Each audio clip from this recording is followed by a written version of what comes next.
Hello friends, welcome to Learning Concepts, where we learn the concepts of electrical engineering in a simple and interesting way. Hi, I am Kanhai Kumar, and today we will discuss the methods to find the value of your regulation of the alternator. Good morning friends. आज का topic रहेगा कि हम लोग synchronous impedance को synchronous impedance नहीं, हम लोग जो वोल्टेज रेगुलेशन है किसी भी ऑल्टरनेटर का उसको कैसे फाइंड आउट कर सकते हैं। तो बेसिकली इससे पहले क्लासेस में हमने देखा था कि वोल्टेज रेगुलेशन है क्या और उसका क्या इंपॉर्टेंस है।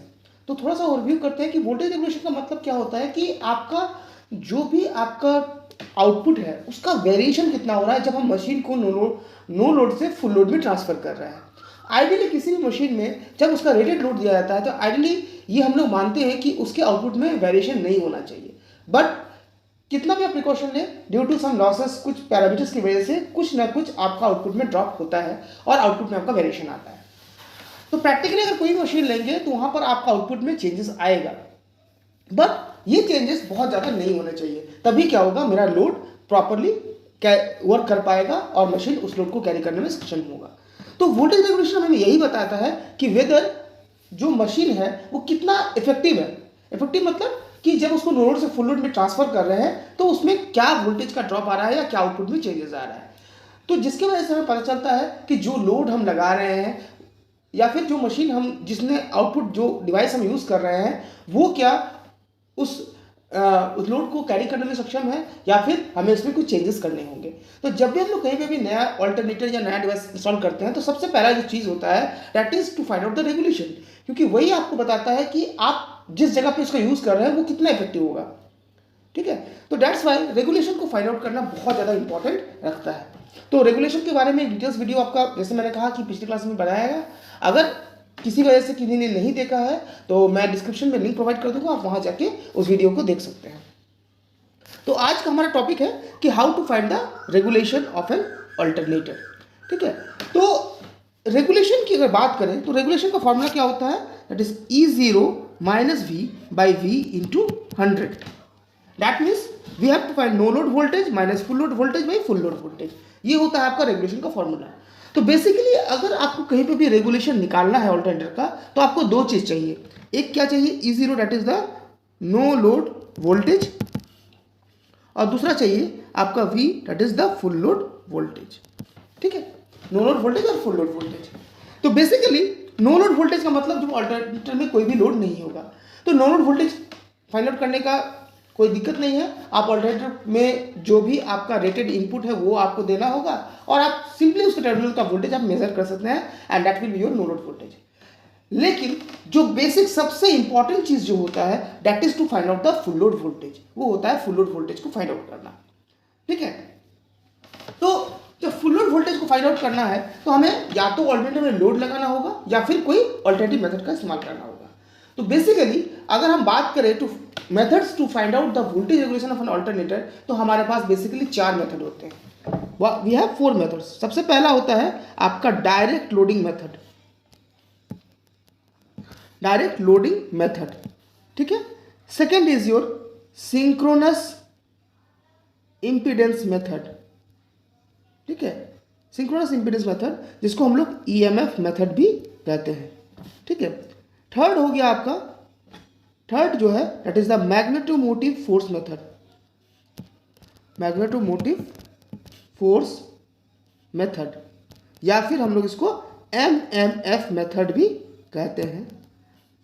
एंड फाइनली जो लास्ट है आपका fourth that is your Potier triangle method, Potier triangle method. तो बेसिकली हमारे पास रेगुलेशन ऑल्टरनेटर का फाइंड आउट करने के लिए 4 मेथड हो गए। सबसे पहले direct loading method, then synchronous impedance और EMF method, third is your MMF और magnetomotive force method, and fourth is your Potier triangle. तो आज हम लोग सबसे पहले मेथड के बारे में डिस्कस करेंगे that is the direct loading method, और देखेंगे कि ये मेथड है क्या, इसका क्या एडवांटेज है, क्या डिसएडवांटेज है। तो जैसे कि हम लोग को फॉर्मूला से पता है कि रेगुलेशन निकालने के लिए 2 पैरामीटर चाहिए, no load and full load voltage. तो ऑब्वियसली है कि सबसे सिंपल तरीका क्या है कि ऑल्टरनेटर को एक बार हम लोग नो लोड पे रन कराएंगे उसके रेटेड स्पीड पे और रेटेड आपका जो फील्ड एक्साइटेशन पे, और हम लोग उसका टर्मिनल वोल्टेज को मेजर करेंगे तो वो आपको देगा E0। वो क्या देगा आपका E0। उसके बाद ऑल्टरनेटर का जो रेटेड लोड है जो भी होगा, मान लीजिए 10 एम्पियर 20 एम्पियर जो भी लोड है उतना रेटेड लोड हम लोग वहाँ पर दे देंगे और देन हम लोग टर्मिनल वोल्टेज मेजर करेंगे, तो that will give you the full load voltage. और फिर इस फॉर्मूला का यूज़ करके हम लोग क्या कर सकते हैं, इजीली वोल्टेज रेगुलेशन को फाइंड आउट कर सकते हैं। So this is the direct loading method. Direct loading method में क्या कर रहे हैं, हम डायरेक्टली अल्टरनेटर में लोड लगा के उसका टर्मिनल वोल्टेजेस को मेजर कर रहे हैं और चेंज को मेजर करके हम लोग रेगुलेशन को कैलकुलेशन कर रहे हैं। तो देखने में ये मेथड बहुत ही सिंपल है, सबसे ज़्यादा सिंपल है। इसमें कोई आपको एक्स्ट्रा कैलकुलेशन या एक्स्ट्रा सिस्टम लगाने की जरूरत नहीं है। Very simple, very effective method, जहाँ पर हम डायरेक्टली रेगुलेशन को कैलकुलेट कर सकते हैं। ठीक है, इस मेथड की सबसे बड़ी खासियत बात है कि ये बहुत ही सिंपल है, कोई भी इस मेथड को आपका अप्लाई कर सकता है और इसमें बहुत ज़्यादा मैथमेटिकल कैलकुलेशन की जरूरत नहीं पड़ती है। And that's why this method is very simple and very easy to use. बहुत ही सिंपल और बहुत ही ईजी होता है आपको यूज़ करने के लिए। और इसीलिए जहाँ पर भी small alternators up to 10 kVA का ऑल्टरनेटर्स होता है, small alternators up to 10 kVA, वहाँ पर हम इस मेथड को यूज़ कर सकते हैं। वहाँ पर हम लोग क्या कर सकते हैं, डायरेक्ट लोडिंग मेथड को इस्तेमाल कर सकते हैं। नाउ अगर हम बात करें मीडियम से high scale alternator, that is alternator having capacity more than 10 kVA, तो उस केस में डायरेक्ट लोडिंग मेथड में कुछ प्रॉब्लम्स आ जाती हैं। ठीक है, बेसिकली आप ऐसे भी समझ सकते हैं कि अगर डायरेक्ट लोडिंग मेथड मेरा बहुत ही अच्छा मेथड था, देन आपको बाकी मेथड्स आपको करने की जरूरत नहीं थी। ठीक है, बाकी मेथड्स आपको पढ़ने की जरूरत या उसको डिस्कस करने की जरूरत ही नहीं पड़ती। ठीक है, तो डायरेक्ट लोडिंग मेथड में सबसे बड़ा प्रॉब्लम क्या है कि जब हम स्मॉल ऑल्टरनेटर की बात कर रहे हैं तो जो भी लोड है that can be easily available, वो इजीली आपका अवेलेबल हो सकता है आपके अराउंड।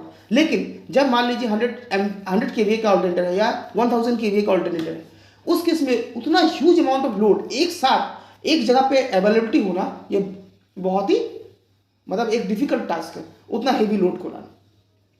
दूसरा क्या होता है कि जब कोई भी नया ऑल्टरनेटर आपका इंस्टॉल होता है या कोई भी नया डिवाइस आपका इंस्टॉल होता है, तो उसका इंटरनल जो कॉन्फ़िगरेशन होता है उस समय में एट स्टार्टिंग वो पूरी तैयार नहीं होता है to carry the rated load.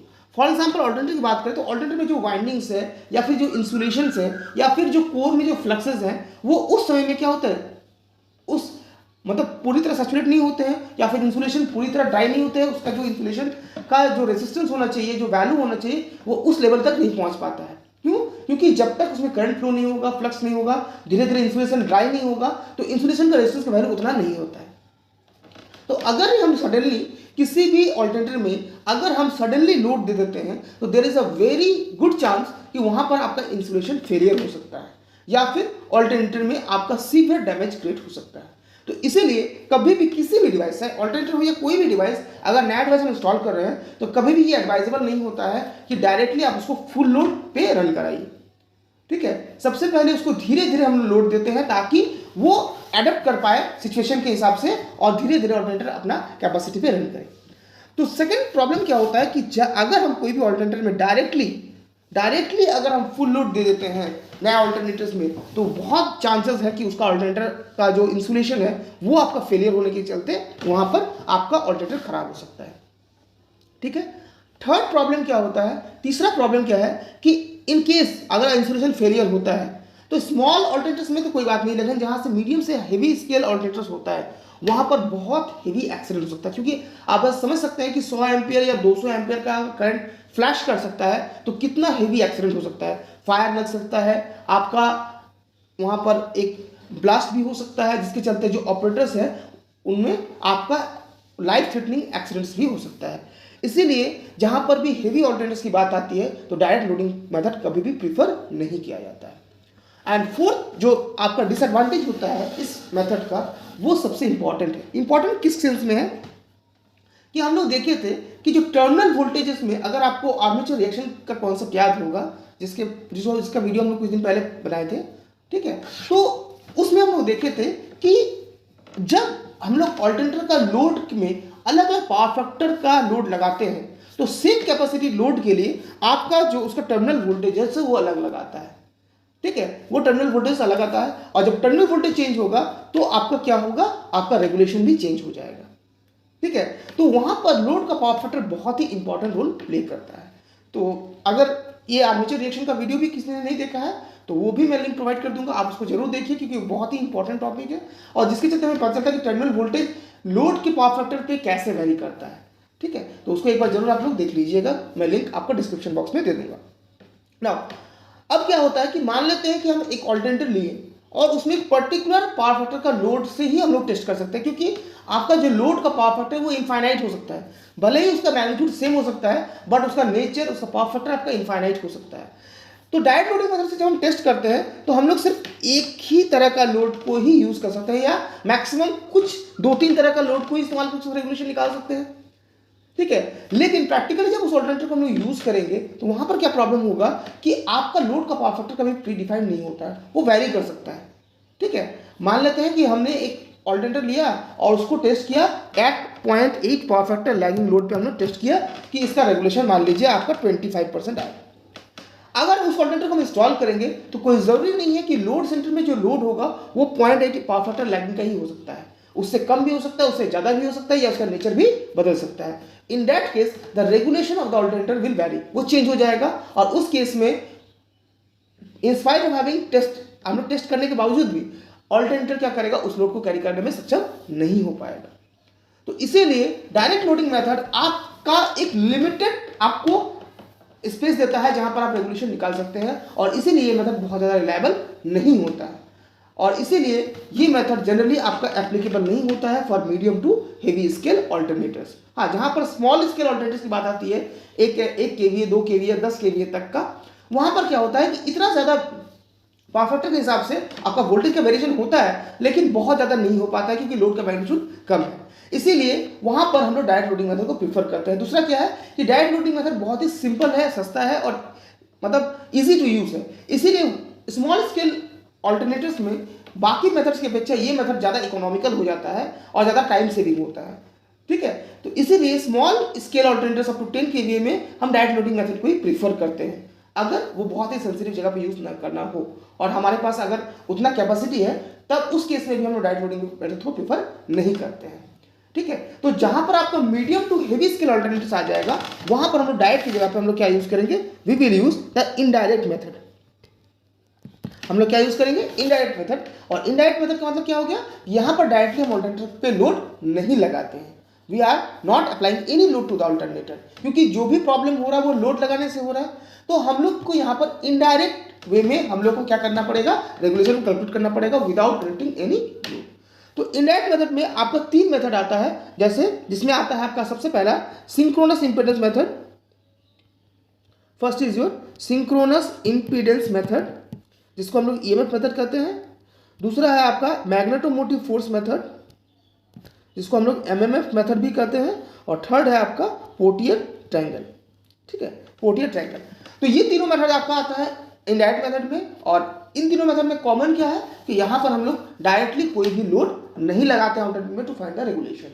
और यहाँ पर ये पूरी कैलकुलेटिव मेथड है, और इस मेथड का सबसे बड़ा फायदा क्या है कि हम लोग यहाँ पर किसी भी पावर फैक्टर की लोड के लिए हम लोग रेगुलेशन को इजीली कैलकुलेट कर सकते हैं। तो जहाँ पर भी मीडियम से हेवी स्केल ऑल्टरनेटर्स की बात आती है, वहाँ पर ये तीनों मेथड हम लोग अप्लाई करते हैं। तो ये तीनों मेथड होता क्या है, कैसे अप्लाई करते हैं, इनके बारे में एक एक करके हम लोग डिस्कस करेंगे इन द नेक्स्ट क्लासेस, ठीक है। नाउ लेट्स सी कि इस टॉपिक से आपका क्वेश्चंस किस तरह से आते हैं। क्वेश्चंस आता है कि what are the different types of method by which we can find the voltage regulation of an alternator. तो आपका बेसिकली 2 पार्ट में क्लासिफाई किया गया है, पहला है डायरेक्ट मेथड, दूसरा है इनडायरेक्ट मेथड। डायरेक्ट मेथड में है direct loading method, indirect method में 3 मेथड है, ईएमएफ मेथड और synchronous impedance method, MMF method और मैग्नेटोमोटिव फोर्स मेथड, और तीसरा है पोर्टियर ट्रायंगल। उसके बाद आता है कि डायरेक्ट लोडिंग मेथड को हम लोग किस रेंज तक का ऑल्टरनेटर में हम लोग इस्तेमाल करते हैं। तो that is up to 10 kVA तक का ऑल्टरनेटर में हम लोग इस्तेमाल करते हैं। उसका एडवांटेज क्या है, सिंपल है, इफेक्टिव है, इजी टू यूज है, टाइम सेविंग है, यहाँ पर हम लोग इजीली इसको यूज कर सकते हैं। दिक्कत क्या है, पहला आपका डिवाइस को डैमेज कर सकता है, आपका ऑल्टरनेटर को डैमेज कर सकता है, दूसरा हेवी एक्सीडेंट क्रिएट कर सकता है, तीसरा अवेलेबिलिटी ऑफ द लोड, और चौथा क्या होता है, the change in power factor of the load, जिसके चलते आपका ये मेथड क्या होता है, रिलायबल नहीं हो पाता है। तो these are some of the basic questions which can be asked through this topic. I hope कि आज का टॉपिक आपको समझ में आया होगा। अगर आपको वीडियो अच्छा लगे तो जैसा पहले भी मैं कहता हूँ कि वीडियो को लाइक और शेयर जरूर करें, और चैनल पर नए हैं तो इसको सब्सक्राइब करना ना भूलें, और साथ साथ बेल आइकन को भी दबाएं ताकि इस तरह का इन्फॉर्मेटिव वीडियोस आपको आगे भी मिलता रहे। तो हम लोग अपना ये टॉपिक जो है बाकी मेथड्स को हम लोग नेक्स्ट क्लास में कंटिन्यू करेंगे। Till then have a nice day, thank you.